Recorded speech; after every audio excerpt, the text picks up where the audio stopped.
we've got to be prepared for 4 quarters of aggressive football. So, that's kind of where at. Any time's yours. Go ahead. Go to Sam Mellinger. Go ahead, Sam. Hey, Andy. I know we've asked you about this a little bit before, but just 2 days out, how close to just a normal week 1 quality of play do you expect to see? Yeah. Listen, I mean, that's maybe the unknown here, right? So there's always different things that happen in the first game anyways. And now you add on the fact that teams weren't able to do much in the off season other than virtually. So I'll be curious, like you are, to see how it all rolls. I think we can put a pretty good show on between the 2 teams because of the veteran players that both teams have and coaches. So, but we'll see. We'll see how it all works out. Go to Herbie. Go ahead, Herbie. Hey, Coach. Dave Tobe was mentioning yesterday with his call with us that he's comfortable with Harrison Butker kicking a 60-yard field goal within a vacuum, of course, all things considered with the weather. Where's your comfort level as far as distance is concerned with Butker? Yeah. I mean, it depends on the elements, I'm sure, but I think what he's probably saying there is that his leg has got progressively stronger the years we've had him. So, and he looks like he's hitting it pretty good right now.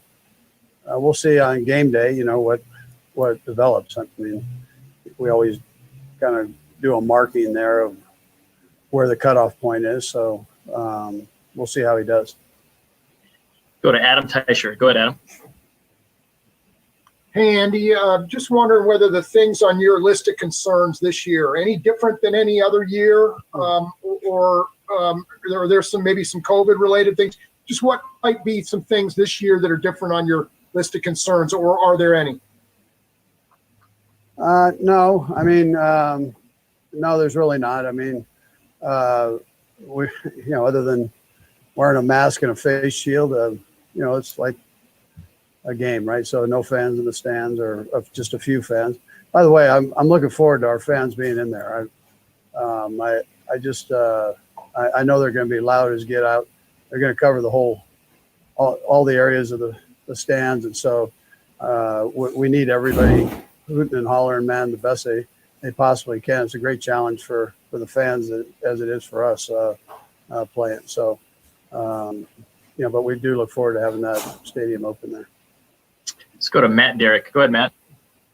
Yeah, Coach, I actually kind of wanted to ask you about that and about the, kind of what you're expecting from the fact that it's going to be a smaller crowd. And, when's the last time you remember maybe coaching in front of a crowd of maybe 16 or 17,000?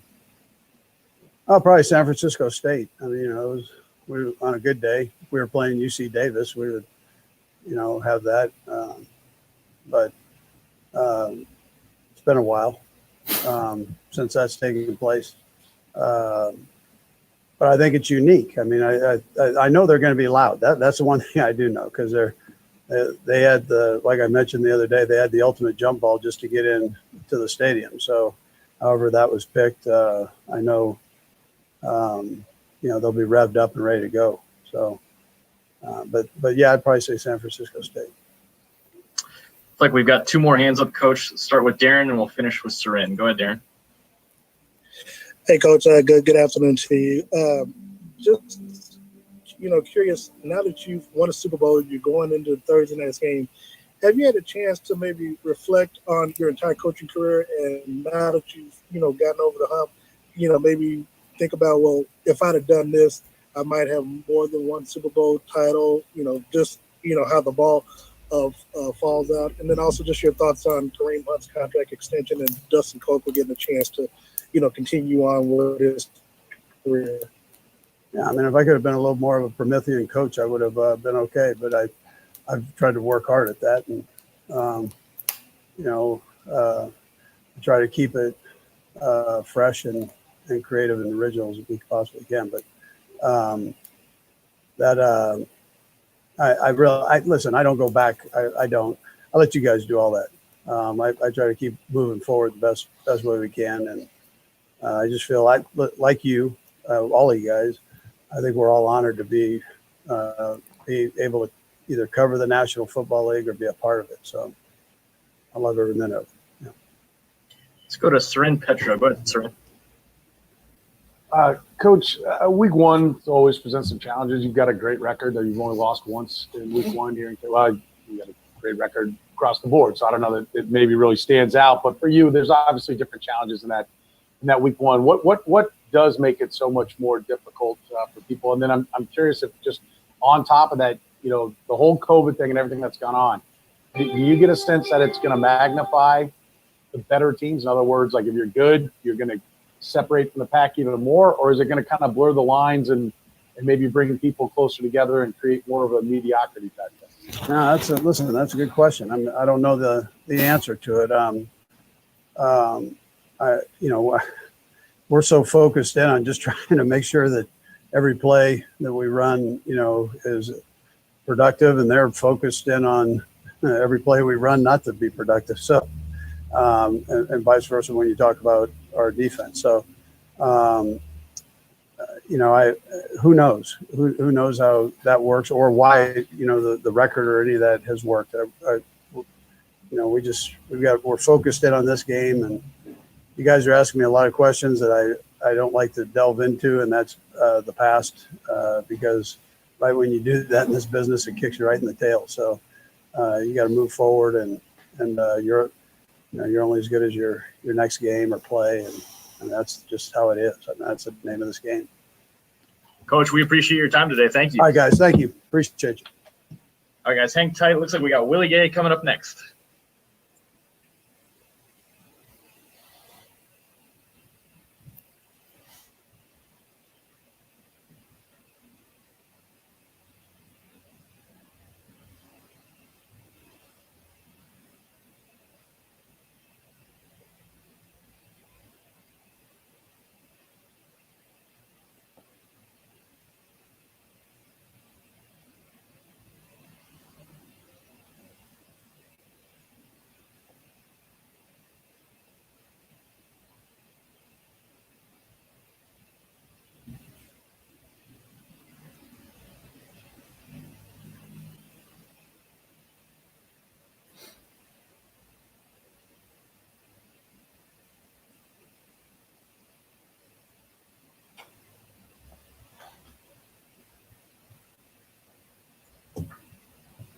Hey, Willie, can you hear us okay?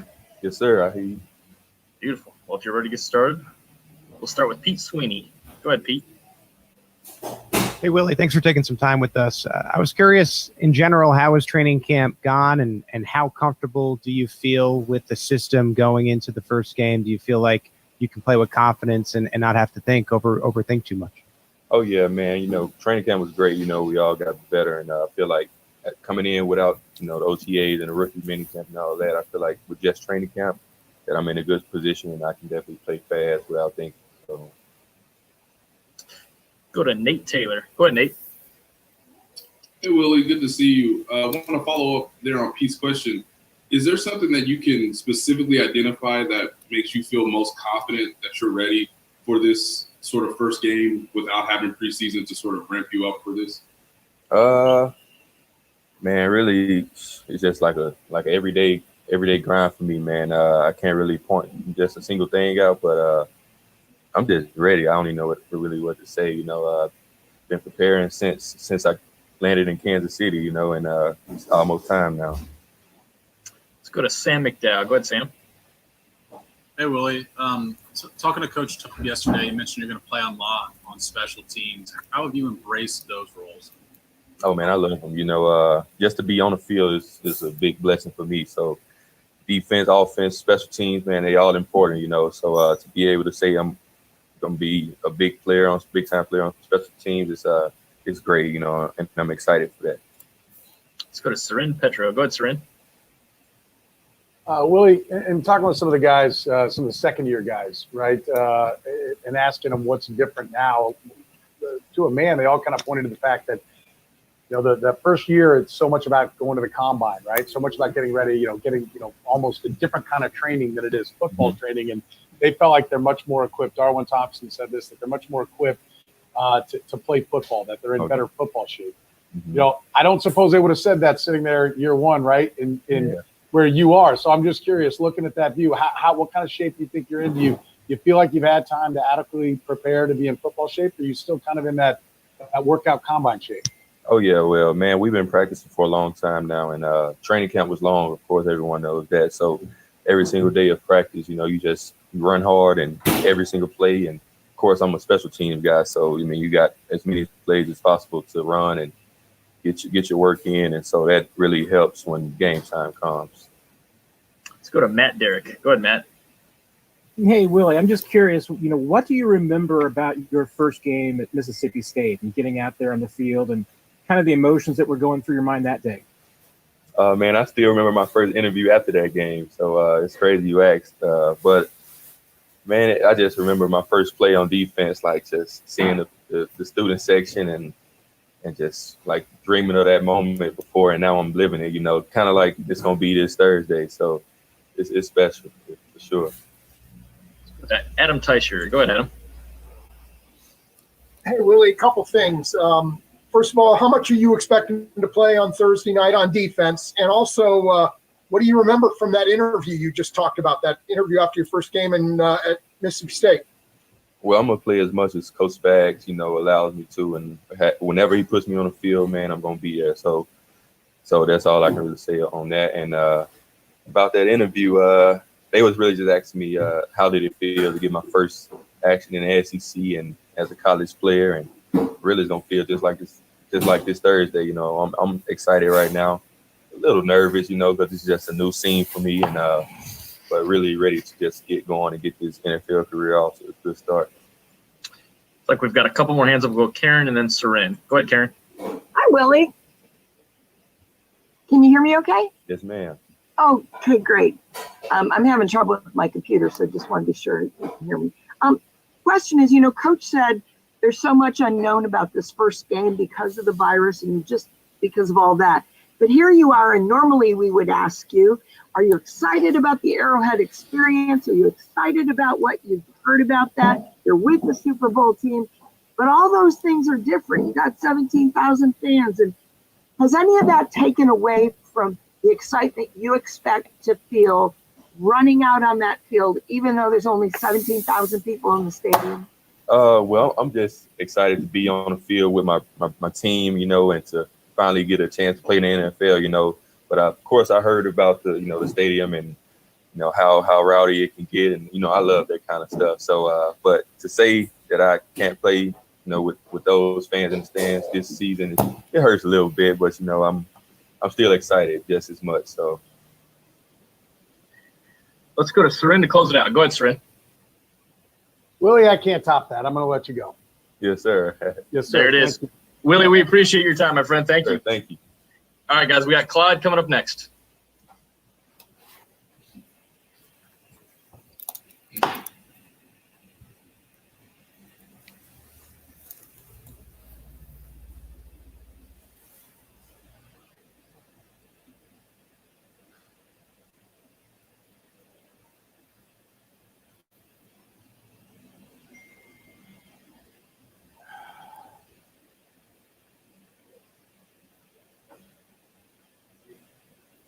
Oh, All right, Clyde, can you hear us okay? Yes, I can. All right, well, let's get started. We'll start with Michelle Steele. Go ahead, Michelle. Hey, Clyde, how's it going? Oh, you cut out a little on us there, Michelle. Can you try again? Clyde, yeah. Can you guys hear me? Your audio's a little rough, but give it a shot. All right, Clyde, how are you doing? I'm doing good. How about you? I'm doing a lot better than my internet connection. I'm not gonna lie, but thanks for rolling with the punches this week. You were known as a speedster in college. What do you think of the speed of the program so far? And then a really quick follow-up. Coach Bieniemy said fumbles are highest in that first game of the year, and obviously weather might be an element Thursday night as well. What kind of emphasis are coaches putting on ball security this week? Well, to answer your first question, the speed of the NFL is something to be unmatched. This is literally, it's a National Football League. It's the highest that you can possibly go as far as playing professional football. So the speed is going to be as fast as, each game will be. Every game I feel like will be different, but the speed will ultimately be unmatched. As far as ball security, as far as week one, Coach Reid and Coach EB has hound down on in it. As far as this week and really putting emphasis on the fact that they know this is the week that ball security should be a priority, and it is every week. But just knowing that the numbers of week one has always escalated. Always been emphasis on ball security. Since I've been playing football, it's my job as far as a running back to protect the football, and our job as an offense to protect the football. So we're going out there and protect the football and hold it high and tight and secure it. Let's go to Blair Kirkhoff. Go ahead, Blair. But I'm just wondering if Coach Bieniemy or any of the other coaches or teammates have mentioned to you what happened the last time the Chiefs started a rookie running back in an opening game. No, sir. I have not been reminded. So you don't know about the Kareem Hunt game a couple of years ago, 3 years ago in New England? No, sir. I don't. Okay. Hey, do you have any first game goals for yourself? As far as my goals go out and execute and do my job. As far as my 111, I know that as far as the game plan, the details that's in for the halfback, I'm going to hound on in on it. As far as study as much as I possibly can and prepare as much as I can up to game time and go out there and do my job on Thursday. Let's go to Steve Walls. Go ahead, Steve. Hey, what's going on? What's up? How you doing? I'm good. I'm curious, what would that first snap be like for you on Thursday night? I know some athletes, like to use the technique of closing their eyes and simulating a game-like situation. Have you done that at all and thought about what that first one would be like? Oh, no. I haven't as far as the first snap. Don't even know as far as the first play. Still kind of doing some things throughout this game week. Everything's not finalized until ultimately we close everything up, and this is ultimately we know the game plan. So as far as visualizing and ultimately my first snap, I'm gonna be nervous. That's just what it is. It's that goes to show that I'm a human and this is my first NFL game. I really don't know what to expect. It's a 22% of the fans are going to be there, so it's not going to be a full. Everything is kind of up in the air for everybody. So ultimately, my job is to put my helmet on and whenever they call a play, do my job. Go to Adam Teicher. Go ahead, Adam. Hey, Clyde, the last real football game you played in was for the national championship. So I'm just curious what your emotions are. What you talked a little bit about maybe being a little nervous on the first play. Just what can you compare this situation to that one as far as that goes? As far as comparing it, I really don't want to compare the two just because it's two different levels. Two different. I don't want to say two different mindsets, but ultimately, I have to go in with a different mindset. This is not the college football national championship game. This is the opening game of my NFL season and NFL career. So ultimately, I'm coming in with not necessarily an open book, but knowing what I do best and knowing why I'm here and going out there and do that. Go to Matt McMullen. Go ahead, Matt. Hey, Clyde. So you talked about your goals, but on Thursday night, you're realizing a lifelong dream. You've been working your whole life to do this. You'll be on a professional football field playing football. So what's it going to mean to you to be playing for the Chiefs out there on Thursday night? It's literally going to mean the world. It's going to mean everyone who has had their hand in the Clyde pot, which has not been a lot growing up.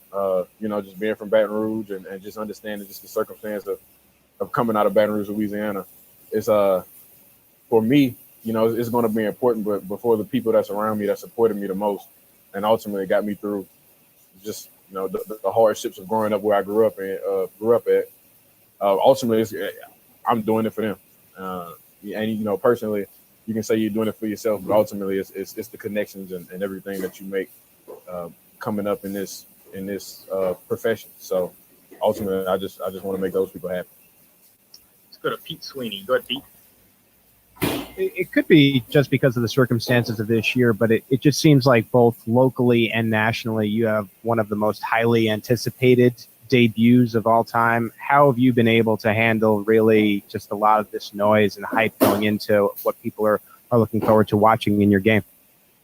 You know, I really don't be on Twitter or Instagram. I like as far as fantasy and just being online and just social media and everything, I'm really not big on it. So I really don't see a lot of it. I come to practice every day, come to work, look at my stuff at night, and come in and do my job. Ultimately, I'm just doing what I've been doing my whole life. So I don't look into, you know, just those little things as far as, you know, this is what everybody's expecting. You know, I know what I expect from myself. I know what they expect from me at this organization, and that's what I'm here to do what I need to do.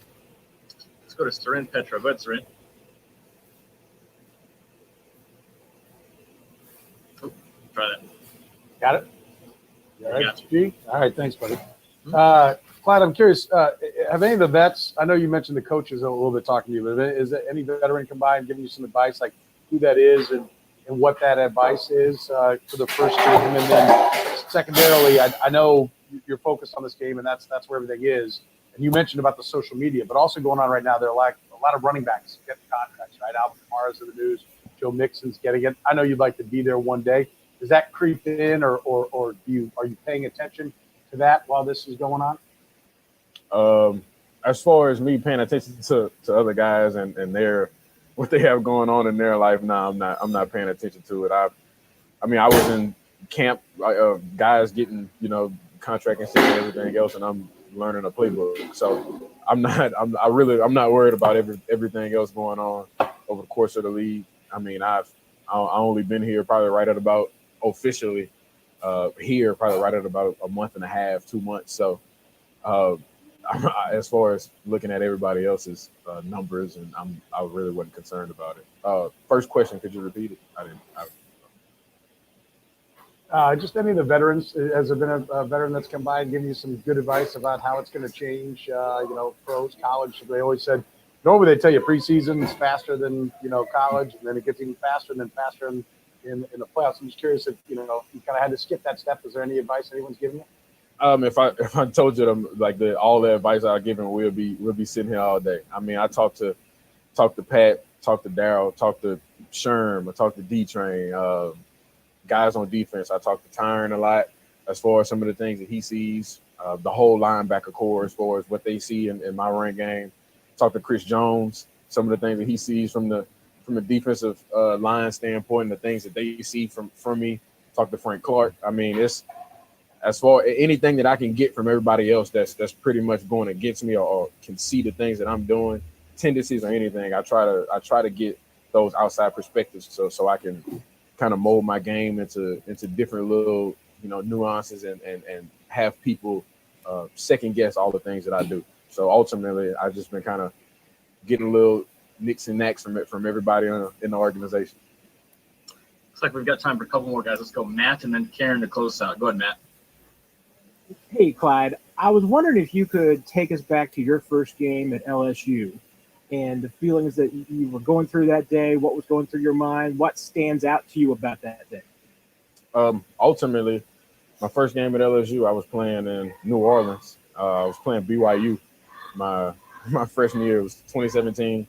I mean, I was really just kind of floating. I was behind two guys. I was behind Darrell Williams and Darius Geis, also Nick Brossette. So I was really just hoping that I could get some spins during that game. Ended up getting some late in the fourth quarter, so kind of got the jitters out. But ultimately, you know, nervousness. You know, two different ballparks. This is the NFL. That was college. Ultimately, I wasn't even going in and start my freshman first game, but so I'm ready to do this on Thursday. Let's go to Karen to close it out. Go ahead, Miss Karen. Hey, Clyde, just two things. One, you're going to be facing Houston, a team that really is upset. They were up 24 points in the playoffs and then lost to the Chiefs, led by J.J. Watt, one of the best defensive players in the league. Is it exciting to be facing Houston your first time out on the field for the Chiefs? And then the second is just, you know, Arrowhead's the loudest stadium in the league when they have people. is there a little disappointment that you're not going to feel that in the first game because there's just 22% of the fans? So the first question about J.J. Watt and your defense, and the second about not hearing the loudest stadium when you take the field. Yes, ma'am. So as far as the first question, going against Houston for the first game is ultimately, I mean, competition is competition, and as far as us being the defending world champions, I mean, we're looking forward to any competition that we can possibly get. I mean, I'm excited. I grew up literally watching J.J. Watt on TV and playing against him on a video game and everything else. So, you know, all this, the whole NFL thing right now is still kind of, you know, crazy to me, but ultimately it's a reality.